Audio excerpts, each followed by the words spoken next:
अस्सलाम वालेकुम। आज हम डिस्कस करेंगे कि रेंटल प्रॉपर्टी के ऊपर कितना टैक्स हमें गवर्नमेंट को पे करना पड़ता है, गवर्नमेंट के ख़जाने में कितना टैक्स जमा करवाना पड़ता है। क्योंकि अक्सर समझदार लोग जो होते हैं वो अपना पैसे बैंक में डिपॉजिट नहीं करवाते, वो कोई मकान कोई शॉप वगैरह ले लेते हैं या बिजनेस कर लेते हैं। अगर शॉप ले लिया है या मकान ले लिया तो उसको रेंट पे दे देते हैं, ताकि वो एक तो डे बाय डे महंगी होती है जगह, दूसरा ये कि आपको मंथली एक रेंट इनकम आना शुरू हो जाती है, जिससे आपका घर बेहतर चलना शुरू हो जाता है। तो अगर आपकी रेंटल इनकम सालाना जो है 3 लाख बनती है, मिसाल के तौर पर अगर मंथली आपको 25,000 रुपये रेंटल इनकम हुई तो सालाना आपकी 3 लाख बनती है, तो 3 लाख एग्जेम्प्ट है, आपको गवर्नमेंट को कोई भी टैक्स पे नहीं करना पड़ेगा। और अगर 3 लाख से ज़्यादा है और 6 लाख से कम है आपकी रेंटल इनकम, तो आपको 5% गवर्नमेंट को टैक्स देना पड़ेगा, गवर्नमेंट के ख़जाने में जमा करवाना पड़ेगा। मिसाल के तौर पर अगर आपकी रेंटल इनकम एक साल की 4 लाख बनती है तो 3 लाख तो एग्जाम था, 1 लाख ज़्यादा है तो 1 लाख के ऊपर 5% इनकम टैक्स बनता है 5,000 रुपये, तो आपको 5,000 रुपये गवर्नमेंट को देना पड़ेगा। अगर 5 लाख हुई तो फिर आपको 10,000 देने पड़ेंगे, अगर 6 लाख हुई तो आपको गवर्नमेंट को टैक्स 15,000 रुपये देने पड़ेंगे। अगर आपकी प्रॉपर्टी की रेंटल इनकम जो है वो ज़्यादा है, वो 6 लाख से ज़्यादा है और 20 लाख से कम है, उसके अंडर है, तो आपको रेंटल इनकम के ऊपर 10% गवर्नमेंट को टैक्स देना पड़ेगा।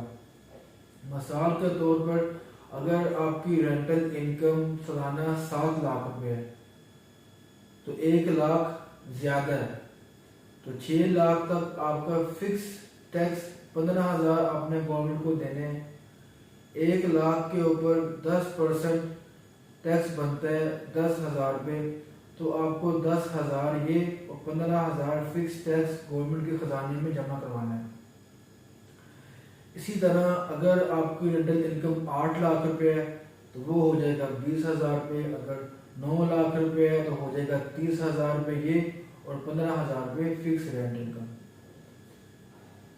अगर आपकी रेंटल इनकम 20 लाख से ज़्यादा है, मिसाल के तौर पर आपकी रेंटल इनकम जो है वो 21 लाख रुपये है, तो आपका फिक्स जो रेंट है जो गवर्नमेंट को आप दे रहे हैं वो 1,55,000 बना 20 लाख तक, और 1 लाख तो 21 लाख है, 1 लाख ज़्यादा हुआ, उसके ऊपर आपने गवर्नमेंट को 25% टैक्स देना है। गवर्नमेंट को आपने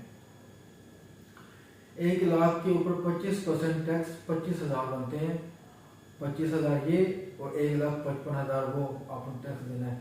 इसी तरह अगर 22 लाख होंगे तो 50,000 हो जाएगा, अगर 23 लाख होंगे तो 75,000 हो जाएंगे।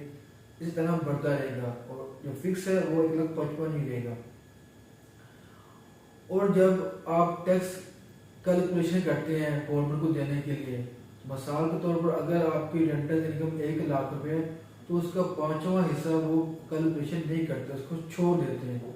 वो इसलिए छोड़ देते हैं कि जो प्रॉपर्टी आपने रेंट पे दी हुई है उसकी साल के बाद आपको पेंट खराब हो जाता है, आप पेंट करवा लेते हैं, कोई और काम उसका निकलाता है घर का जो आपको रिपेयर करवा के देना होता है किराए पे, तो इसलिए वो 20% जो है ना 20,000 पे वो नहीं समझिए, वो आपकी इनकम है ही नहीं, वो ये डिसाइड करती है गवर्नमेंट, वो 80,000 समझिए आपकी इनकम है, 20,000 ये वो है जो आपने रिपेयरिंग में लगा देने हैं। ठीक है, इस तरह रेंटल इनकम टैक्स कितनी इनकम रेंट पे कितना होगा डिटेल में मैंने बताया। कोई सवाल पूछना हो तो आप मुझे कमेंट बॉक्स में पूछ सकते हैं या मेरे नंबर के ऊपर आप कांटेक्ट कर सकते हैं। मज़ीद वीडियो के लिए मेरा चैनल सब्सक्राइब कर दें। शुक्रिया।